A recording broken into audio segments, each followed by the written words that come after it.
सत श्री अकाल, तुसीं वेख रहे हो न्यूज़ 18 पंजाब हरियाणा हिमाचल ते मैं हां नवजोत कौर। बुलेटिन की शुरुआत एक वड्डी खबर दे नाल। छेती ही कोरोना वैक्सीन देश के नागरिकों तक पहुंचाउण जा रही है। केंद्र सरकार देश दे विच कोरोना वैक्सीन दी तैयारियां आखिरी दौर दे विच ने।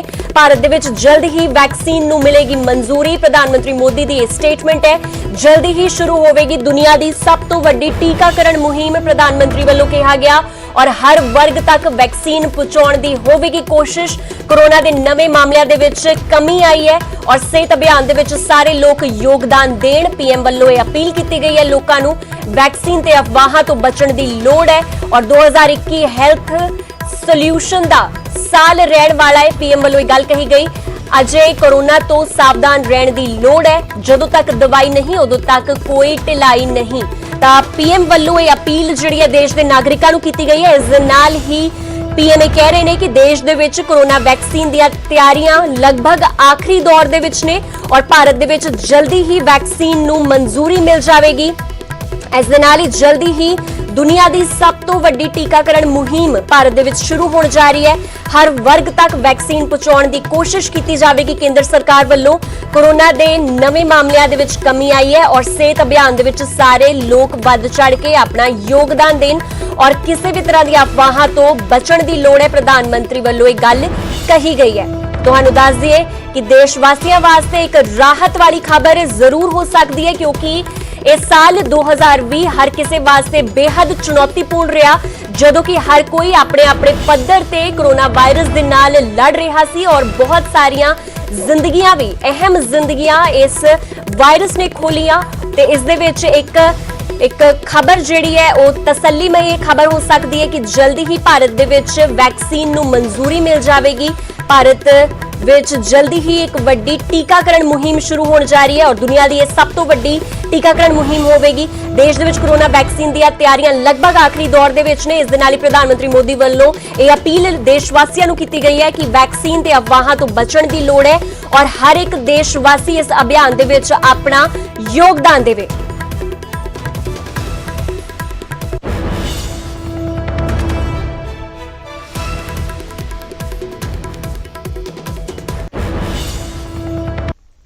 कुछ होर खबरों का रुख कर लेने। खेती कानूनों खिलाफ केरल दे विच भी प्रस्ताव पास किया गया। केरल विधान सभा दे विच प्रस्ताव पास किया गया और केंद्र तो तिन्ने खेती कानून नूं रद्द करने की मंग की गई। बिना देर किसानां दीआं मंगां पूरीआं होण इस सीएम केरल के सीएम वालों एक गल कही गई और पंजाब विधान सभा ने भी यह प्रस्ताव पहला ही पास किया। इस दे नाल दिल्ली अते राजस्थान सरकार भी अपना विरोध इसते जता चुके ने।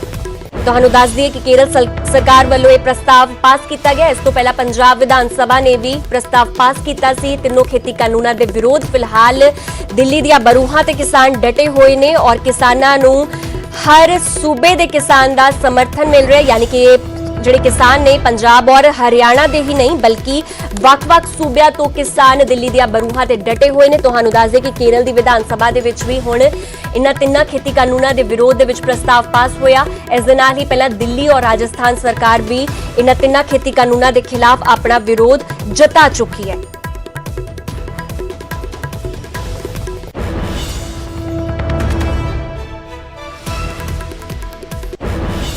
उधर दिल्ली बॉर्डर से किसान अंदोलन दे गुरु का लंगर अटुट वरत रहा है। किसान वड्डी गिणती दे संघर्ष दे शमूलीयत कर रहे हैं। कार सेवा वालों लंगर रसद की संभाल लई सड़कों ते शैड पाए जा रहे हैं, जिथे सेवादारां दे नाल नाल अंदोलन दे विच पुज्जण वालियां दे लई भी रहण दा प्रबंध किया जा रहा है। मोर्चे नूं 1 महीने तो ज़्यादा का समा हो गया है और हुण दिल्ली के इन्हां बॉर्डरां ते किसानां ने पक्के डेरे ला रहे हैं। तुसीं देख सकते हो मेरे पिछे कि किसानां ने सड़कों ते ही शैड लगा दिते ने, उत्ते निशान साहब झूल रहे ने और उस दे थल्ले जिहड़ी लंगर दी रसद है उसकी सेवा की जा रही है। जिहड़े किसान आए हुए ने उन्हां किसानां दी सेवा दे लई जिहड़े लंगर तैयार किए जा रहे हैं और इन्हां दे उपर एक परमानेंट शैड पा दिता गया ताकि मीह कनी दे विच जेकर कोई मीह कनी आउंदी है जां हनेरी आउंदी है उस तो बचत की जा सके। जिथे एक पासे सब्जी कट्टी जा रही है तो दूजे पासे लंगर नूं तैयार किया जा रहा और जिहड़ा लंगर है वो वरताया जा रहा है। बाबा जी पहुंचे ने कार सेवा वाले, उन्हां नाल गल करांगे और लगातार इसे तरह तुहानूं तस्वीरां दिखाउंदे रहांगे कि किस तरह जिहड़े लंगर आ वो तैयार किए जा रहे हैं। सत श्री अकाल बाबा जी। बाबा जी मैं देख रहा सी कि तुसी परमानेंट शैड पा दिते ने ਇਹ ਸ਼ੈੱਡ ਪਾਉਣ ਦਾ ਦਿਮਾਗ 'ਚ ਆਈਡੀਆ ਕਿਸ ਤਰ੍ਹਾਂ ਆਇਆ, ਕੀ ਕਾਰਨ ਰਿਹਾ ਕਿ ਇੱਥੇ ਸ਼ੈੱਡ ਪਾਉਣੇ ਪੈ ਗਏ ਸੜਕਾਂ ਦੇ ਉੱਤੇ? ਜੋ ਕਿਸਾਨ ਸੰਘਰਸ਼ ਚੱਲ ਰਿਹਾ ਆਪ ਜੀ ਨੂੰ ਸਾਰਿਆਂ ਨੂੰ ਪਤਾ ਹੀ ਆ, ਉਹਨਾਂ ਦੀ ਸੁੱਖ ਸਹੂਲਤ ਵਾਸਤੇ, ਕਿਉਂਕਿ ਲੰਗਰਾਂ ਬਹੁਤ ਜ਼ਰੂਰੀ ਸੀਗਾ। ਪਹਿਲਾਂ ਟੈਂਟ ਲਾਇਆ ਸੀ, ਟੈਂਟ ਦਾ ਮੌਸਮ ਖਰਾਬ ਹੋਣ ਕਾਰਨ ਟੈਂਟ ਦੇ ਵਿੱਚ ਸਾਨੂੰ ਕੋਈ ਪਰੇਸ਼ਾਨੀਆਂ ਆ ਰਹੀਆਂ ਸੀ, ਇਸ ਕਰਕੇ ਸੰਗਤਾਂ ਨੇ ਵਿਚਾਰ ਕੀਤੀ ਇਹ ਲੰਮਾ ਸਮਾਂ ਚੱਲ ਸਕਦਾ ਸੰਘਰਸ਼, ਇਸ ਨੂੰ ਮੁੱਖ ਰੱਖ ਕੇ ਅਸੀਂ ਇਹ ਜਿਹੜਾ ਵਾ ਟੀਨਾਂ ਦਾ ਸ਼ੈੱਡ ਪਾਇਆ ਹੈ। ਜੇ ਸੰਘਰਸ਼ ਲੰਬਾ ਹੋਇਆ ਇੱਦਾਂ ਦੇ ਸ਼ੈੱਡ ਹੋਰ ਬਣਾਏ ਜਾਣਗੇ। ਸਾਫ਼ ਤੌਰ ਤੇ ਤੁਸੀਂ ਸੁਣ ਸਕਦੇ ਹੋ, ਅਸੀਂ ਬਾਬਾ ਜੀ ਨਾਲ ਗੱਲ ਕਰ ਰਹੇ ਸੀ, ਇਹਨਾਂ ਨੇ ਕਿਹਾ ਕਿ ਜਿਸ ਤਰ੍ਹਾਂ ਦੇ ਸ਼ੈੱਡੇ ਪਾਏ ਗਏ ਨੇ ਇਹ ਫਿਲਹਾਲ ਲੰਗਰਾਂ ਲਈ ਤਿਆਰ ਕੀਤੇ ਗਏ ਨੇ, ਪਰ ਜੇ ਸੰਗਤਾਂ ਦੀ ਸੇਵਾ ਲਈ ਰਹਿਣ ਬਸੇਰੇ ਲਈ ਹੋਰ ਸ਼ੈੱਡਾਂ ਦੀ ਲੋੜ ਪਈ ਤਾਂ ਉਹ ਵੀ ਅਸੀਂ ਪਾਉਣ ਲਈ ਤਿਆਰ ਹਾਂ। ਕੈਮਰਾਮੈਨ ਰਜਿੰਦਰ ਦੇ ਨਾਲ ਰੋਹਿਤ ਬੰਸਲ, ਪੱਕਾ ਨਿਊਜ਼ 18 ਪੰਜਾਬ, ਦਿੱਲੀ ਸਿੰਘ ਬਾਰਡਰ। ਉਧਰ ਕੜਾਕੇ ਦੀ ਠੰਡ ਦੇ ਵਿੱਚ ਦਿੱਲੀ ਬਾਰਡਰਾਂ ਤੇ ਕਿਸਾਨ ਡਟੇ ਹੋਏ ਨੇ। ਟਿਕਰੀ ਬਾਰਡਰ ਤੇ ਨਵੇਂ ਸਾਲ ਦੀ ਆਮਦ ਤੋਂ 24 ਜਲੇਬੀਆਂ ਦਾ ਲੰਗਰ ਲਗਾਇਆ ਗਿਆ। ਹਲਵਾਈਆਂ ਵੱਲੋਂ 250 ਗ੍ਰਾਮ ਤੋਂ 1.25 ਕਿਲੋ ਤੱਕ ਦੀਆਂ ਜਲੇਬੀਆਂ ਬਣਾ ਕੇ ਕਿਸਾਨਾਂ ਦੇ ਵਿੱਚ ਵਰਤਾਈਆਂ ਜਾ ਰਹੀਆਂ ਹਨ। ਕਿਸਾਨ ਅੰਦੋਲਨ ਦੇ ਸਮਰਥਨ ਦੇ ਵਿੱਚ ਕਿਸਾਨ ਲਿਖ ਕੇ ਬਣਾਈ ਜਲੇਬੀ ਖਿੱਚ ਦਾ ਕੇਂਦਰ ਬਣ ਰਹੀ ਹੈ।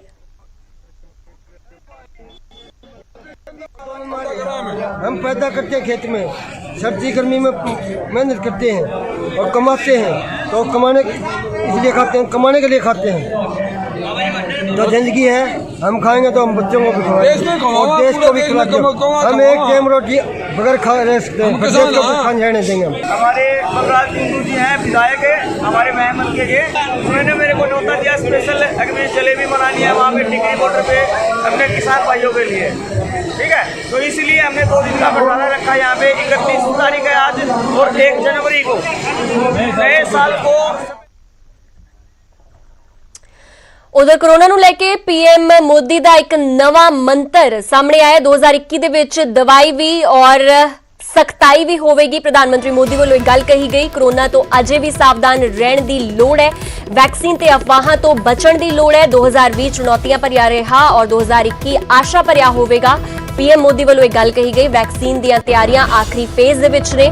ਹਰ ਵਰਗ ਤੱਕ ਵੈਕਸੀਨ ਪਹੁੰਚਾਉਣ ਦੀ ਕੋਸ਼ਿਸ਼ ਹੋਵੇਗੀ। ਨਵੇਂ ਸਾਲ ਦੇ ਵਿੱਚ ਹੋਵੇਗਾ ਸਭ ਤੋਂ ਵੱਡਾ ਵੈਕਸੀਨੇਸ਼ਨ ਪ੍ਰੋਗਰਾਮ। ਤੇ ਤੁਹਾਨੂੰ ਦੱਸ ਦੇ ਕਿ 2021 ਦੀ ਸ਼ੁਰੂਆਤ ਪ੍ਰਧਾਨ ਮੰਤਰੀ ਮੋਦੀ ਵੱਲੋਂ ਇੱਕ ਆਸਾਵਾਦੀ ਸੋਚ ਦੇ ਨਾਲ ਸ਼ੁਰੂ ਕਰਨ ਦੀ ਉਮੀਦ ਉਹਨਾਂ ਵੱਲੋਂ ਜਤਾਈ ਗਈ ਹੈ ਔਰ ਉਹ ਕਹਿ ਰਹੇ ਨੇ ਕਿ ਆਖਰੀ ਫੇਜ਼ ਦੇ ਵਿੱਚ ਹੈ ਵੈਕਸੀਨ ਔਰ ਇੱਕ ਬਹੁਤ ਵੱਡਾ ਵੈਕਸੀਨੇਸ਼ਨ ਪ੍ਰੋਗਰਾਮ ਹੋਵੇਗਾ 2021 ਦੇ ਵਿੱਚ।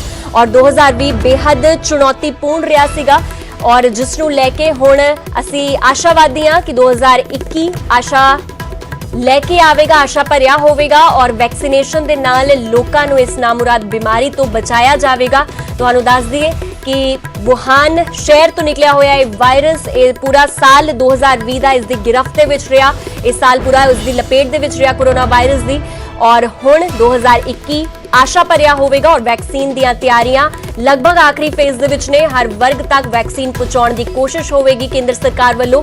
ਨਵੇਂ ਸਾਲ ਦੇ ਵਿੱਚ ਸਭ ਤੋਂ ਵੱਡਾ ਵੈਕਸੀਨੇਸ਼ਨ ਪ੍ਰੋਗਰਾਮ ਸ਼ੁਰੂ ਕੀਤਾ ਜਾਵੇਗਾ। इलाज की आशा लेकर के आ रहा है। वैक्सीन को लेकर भारत में हर जरूरी तैयारियां चल रही है। भारत में बनी वैक्सीन तेजी से हर जरूरी वर्ग तक पहुंचे, इसके लिए कोशिशें अंतिम चरणों में हैं। दुनिया का सबसे बड़ा टीकाकरण अभियान चलाने के लिए भारत की तैयारियां जोरों पर है। मुझे विश्वास है कि जिस तरह बीते साल संक्रमण से रोकने के लिए हमने एकजुट होकर प्रयास किए, उसी तरह टीकाकरण को सफल बनाने के लिए भी पूरा भारत एकजुटता से आगे बढ़ेगा। साल का यह अंतिम दिन भारत के उन लाखों डॉक्टर्स, हेल्थ वॉरियर्स, सफाई कर्मियों, दवा दुकानों में काम करने वाले और दूसरे फ्रंटलाइन कोरोना योद्धाओं को याद करने का है, जो मानवता की रक्षा के लिए लगातार अपने जीवन को दांव पर लगा रहे हैं। कर्तव्य पथ पर जिन साथियों ने अपना जीवन दे दिया है, मैं आज उन सबको आदरपूर्वक नमन करता हूं। 12 ਵਜੇ ਤੋਂ ਨਵੇਂ ਸਾਲ ਦਾ ਆਗਾਜ਼ ਹੋਣ ਵਾਲਾ ਹੈ, ਪਰ ਇਸ ਵਾਰ ਥੋੜਾ ਫਿੱਕਾ ਹੀ ਰਹੇਗਾ ਨਵੇਂ ਸਾਲ ਦਾ ਜਸ਼ਨ, ਕਿਉਂਕਿ ਪੰਜਾਬ ਸਮੇਤ ਕਈ ਸੂਬਿਆਂ ਦੇ ਵਿੱਚ ਅੱਜ ਨਾਈਟ ਕਰਫਿਊ ਰਹੇਗਾ। ਪੰਜਾਬ ਦੇ ਵਿੱਚ ਰਾਤ 10 ਤੋਂ ਸਵੇਰੇ 5 ਵਜੇ ਤੱਕ ਨਾਈਟ ਕਰਫਿਊ ਹੋਵੇਗਾ। ਪੰਜਾਬ ਦੇ ਵਿੱਚ ਕੱਲ ਤੋਂ ਨਾਈਟ ਕਰਫਿਊ ਦੇ ਵਿੱਚ ਰਾਹਤ ਦਿੱਤੀ ਜਾਵੇਗੀ। ਹਾਲਾਂਕਿ ਹਿਮਾਚਲ ਦੇ ਵਿੱਚ ਰਾਤ 10 ਤੋਂ ਸਵੇਰੇ 6 ਵਜੇ ਤੱਕ ਕਰਫਿਊ ਰਹੇਗਾ ਔਰ ਹਿਮਾਚਲ ਦੇ ਵਿੱਚ 5 ਜਨਵਰੀ ਤੱਕ ਨਾਈਟ ਕਰਫਿਊ ਰਹੇਗਾ। ਇਸੇ ਪੈਟਰਨ ਤੇ ਚੱਲੇਗਾ ਔਰ ਦਿੱਲੀ ਦੇ ਵਿੱਚ ਹੀ ਅੱਜ ਅਤੇ ਕੱਲ ਨਾਈਟ ਕਰਫਿਊ ਹੋਵੇਗਾ ਔਰ ਦਿੱਲੀ ਦੇ ਵਿੱਚ ਰਾਤ 11 ਵਜੇ ਤੋਂ ਸਵੇਰੇ 6 ਵਜੇ ਤੱਕ ਪਾਬੰਦੀ ਰਹੇਗੀ। ਹਾਲਾਂਕਿ ਹਰਿਆਣਾ ਚੰਡੀਗੜ੍ਹ ਦੇ ਵਿੱਚ ਨਵੇਂ ਸਾਲ ਤੇ ਨਾਈਟ ਕਰਫਿਊ ਤੇ ਰਿਆਇਤ ਦਿੱਤੀ ਗਈ ਹੈ, ਯਾਨੀ ਕਿ ਹਰਿਆਣਾ ਔਰ ਚੰਡੀਗੜ੍ਹ ਦੇ ਵਿੱਚ ਅੱਜ ਰਾਤ ਨਾਈਟ ਕਰਫਿਊ ਨਹੀਂ ਹੋਵੇਗਾ। ਤਾਂ ਜਸ਼ਨ ਦੇ ਵਿੱਚ ਕੁਝ ਨਾ ਕੁਝ ਫਿੱਕਾਪਨ ਰਹਿਣ ਵਾਲਾ ਹੈ, ਕਿਉਂਕਿ ਅਕਸਰ ਆਮ ਤੌਰ ਤੇ ਜਦੋਂ ਨਵਾਂ ਸਾਲ ਹੁੰਦਾ ਹੈ ਤੇ ਲੋਕ ਪਾਰਟੀਜ਼ ਕਰਦੇ ਨੇ, ਕੋਈ ਕਲੱਬ ਪਾਰਟੀਜ਼ ਕਰਦਾ ਹੈ, ਕੋਈ ਆਪਣੇ ਹਾਊਸ ਪਾਰਟੀਜ਼ ਕਰਦਾ ਹੈ, ਪਰ ਉਸ ਦੇ ਨਾਲ ਹੀ ਅੱਜ ਲੋਕ ਬਾਹਰ ਨਹੀਂ ਜਾ ਸਕਣਗੇ, ਖਾਸ ਕਰ ਪੰਜਾਬ ਔਰ ਹਿਮਾਚਲ ਵਾਲੇ, ਕਿਉਂਕਿ ਨਾਈਟ ਕਰਫਿਊ ਪੰਜਾਬ ਔਰ ਹਿਮਾਚਲ ਦੇ ਵਿੱਚ ਰਹੇਗਾ। ਪਰ ਉਧਰ ਹੀ ਗੱਲ ਅਗਰ ਹਰਿਆਣਾ ਔਰ ਚੰਡੀਗੜ੍ਹ ਦੀ ਕੀਤੀ ਜਾਵੇ ਤਾਂ ਹਰਿਆਣਾ ਔਰ ਚੰਡੀਗੜ੍ਹ ਦੇ ਵਿੱਚ ਨਾਈਟ ਕਰਫਿਊ नहीं होगा। को लेकर पटना नगरी धर्मशाला पूरी तरह से तैयार है। यहाँ का जिला प्रशासन, यहाँ की पुलिस व्यवस्था भी चाक चौबंद कर दी जा चुकी है।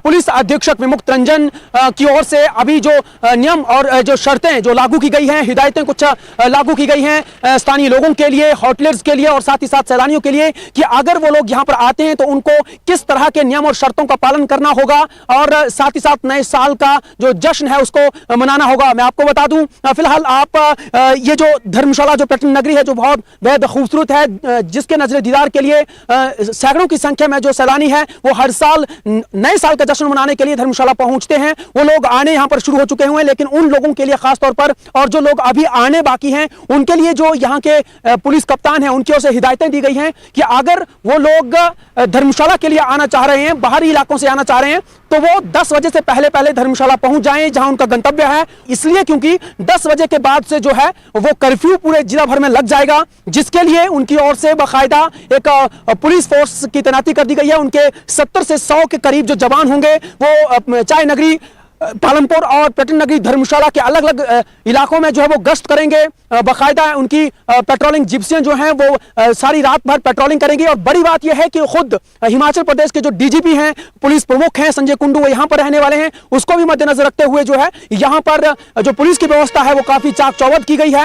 और इसके साथ ही साथ जो है वो जो ट्रैफिक व्यवस्था है उसकी जो मूवमेंट है उसको भी वन वे कर दिया गया है। तो इस तरह की जो दिशा निर्देश हैं वो एसपी कांगड़ा की ओर से दिए जा चुके हैं और साथ ही साथ सभी लोगों को नए साल की उनकी ओर से शुभकामनाएं दी गई हैं कि वो नया साल जरूर मनाएं। लेकिन बड़ी बात यह है कि जो कोरोना का जो संक्रमण है उसको फैलने से कैसे रोकना है और साथ ही साथ खुद भी जो है वो जाते हुए साल को कैसे अलविदा कहना है और नए साल का किस तरह से स्वागत करना है वो सब कुछ करें, लेकिन बंद कमरे के अंदर। इस तरह से जो गाइडलाइंस यहाँ पर कानून व्यवस्था को मद्देनजर रखते हुए की गई है उसका ख्याल आपको रखना ही पड़ेगा। धर्मशाला से कैमरा पर्सन राहुल चावला के साथ विचित्र शर्मा, न्यूज़ 18 हिमाचल। ਤੇ ਬੀਤੇ ਦਿਨ ਕੇਂਦਰ ਸਰਕਾਰ ਔਰ ਕਿਸਾਨਾਂ ਦੇ ਵਿੱਚ 6ਵੇਂ ਗੇੜ ਦੀ ਬੈਠਕ ਹੋਈ ਸੀ ਔਰ ਉਸ ਤੋਂ ਬਾਅਦ ਅੱਜ ਬੀਜੇਪੀ ਵੱਲੋਂ ਪ੍ਰੈਸ ਕਾਨਫਰੰਸ ਕੀਤੀ ਜਾ ਰਹੀ ਹੈ। ਕੀ ਕੁਝ ਬੀਜੇਪੀ ਦੇ ਨੇਤਾਵਾਂ ਵੱਲੋਂ ਕਿਹਾ ਜਾਂਦਾ ਹੈ ਜਾ ਰਿਹਾ ਹੈ, ਇੱਕ ਵਾਰ ਸੁਣ ਲੈਂਦੇ ਹਾਂ। लेकिन उन दलाली से बचाकर देश के प्रधानमंत्री नरेंद्र मोदी जी ने नीम कोटेड यूरिया लाकर जो यूरिया मिलों में चला जाया करता, ब्लैक में हो जाता था, आज किसानों को मिलता है, जितना चाहे उतना ले लें। और ये नहीं, इसके साथ देश के प्रधानमंत्री ने हेल्थ सोयल कार्ड, किसान को मालूम पड़ जाए कि उसकी मट्टी के अंदर, भूमि के अंदर क्या क्या चीज कम की है और क्या ज्यादा है, उसको देखकर वो किसान अपनी खेती को अच्छा कर सकता है। किसान बीमा योजना के अनुसार पहले कभी किसानों के खेतियां बाढ़ अनेकों ने कारणों से सब पूरा गांव जब उजड़ जाया करता था, खेती खराब हो जाए, जब उनको मुआवजा मिलता था।